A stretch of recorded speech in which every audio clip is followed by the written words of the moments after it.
Hello mga mare! Panibagong voice over vlog na naman tayo. And for today's video mga mi, kaka-out ko nga lang din pala sa duty ko, kaya naman samahan nyo ako sa gagawin natin. Bali, nag-commute nga lang din pala ako kasi nga walang magsusundo sa akin mga mi, kaya naman napadaan na din ako sa may A-Mart para bumili ng mga gagamitin. Bali, meron nga pala tayo ditong Angel Creme Densada, Angel Evaporada, Jersey na condensed milk, ice candy bag, at syempre yung chocolate na gagamitin natin dito ay yung Goya. At paniguradong alam nyo na nga mga mare kung ano gagawin natin for today's video. Dito nga mga mi, nag-start na nga din pala ako maglagay ng chocolate dito sa may ice candy bag. Bali, itong chocolate nga pala na Goya ang gagamitin natin mga mare kasi nga wala nang ibang available na chocolate nung nagpunta ako sa A-Mart. Melted chocolate din naman kasi ito mga mare, kaya okay lang. Pero ang pagkakamali ko nga lang dito mga mi, hindi ko nga pala nabasa na with raisins nga pala ito. Saka ko lang din napansin mga mare nung naglalagay na nga ako dito ng chocolate. And since no choice na nga tayo mga mi, ito na nga din pala yung ginamit ko. Bali, tatlong Goya nga lang din pala yung nabili ko mga mi, kaya naman konti lang din yung nagawa ko. At sa ibang ice candy bag nga mga mare, naglagay nga din pala ako ng flat tops. At since chocolate milk nga pala yung flavor ng Goya with raisins mga mare, panigurado na hindi ito sobrang dark pag tumigas. Mga 20 pieces plus nga din pala yung nagawa natin dito mga mi. At sa mixture nga natin mga mare, kumuha nga lang din pala ako dito ng peach shell. Nilagay ko na nga din pala itong creme densada na Angel. At after nga nun mga mare, nilagay ko na nga din pala itong Jersey na condensed creamer. And after nga nun mga mi, ito namang evaporada milk na Angel. Pagkalagay ko nga ng tatlong lata mga mare, minekos-mekos ko nga lang din ito para mag-mix. Amazing!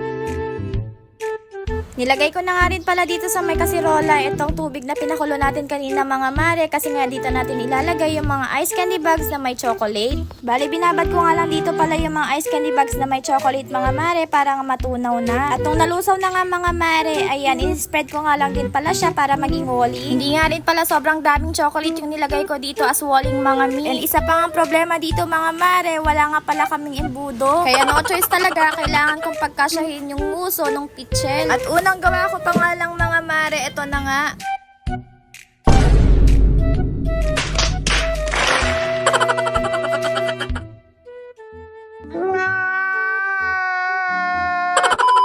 Tinapon ko na nga rin pala kaagad yung una nating gawa mga mare kasi nga palpak. Nagpusid na nga din pala ako dito sa pangalawa. At buti na lang din talaga mga mare, isang ice candy bag lang yung may butas kasi kung hindi, paniguradong masasayang yung mga chocolate. At dahil nga hindi dark chocolate yung ginamit nating walling mga mare, ito nga siya. At hindi nga rin pala buong ice candy bag yung nalagyan ng walling mga mare, kahit na in-spread naman natin ng mabuti yung chocolate. Nagkulang lang din talaga siguro tayo sa lagay ng chocolate dito mga mare. Kaya naman ganito yung kinalabasan. Nilagyan ko na nga rin pala lahat dito yung ice candy bag natin mga mi. First time ko din talaga kasing gumawa ng gantong ice candy mga mare, kaya naman hindi natin ma-perfect. Pero okay na din kasi kami-kami lang din naman ng kakain.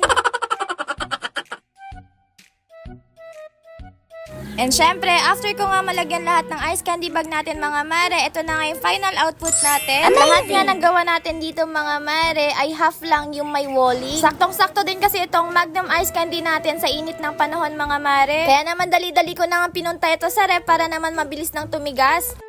2 hours later. Charot ka lang din pala yung 2 hours later mga mare kasi naman kinaumagahan ko na kinuha ito. And finally, ito na nga yung Magnum ice candy natin mga mi. Hindi man natin as in kuhang-kuha mga mare, at least okay na din to. At sobrang sarap nga din talaga niya mga mare. Kaya naman kung napanood nyo to mga mare, sign na to para gumawa na rin kayo. At ayun lang mga mi, salamat sa panonood. Bye-bye!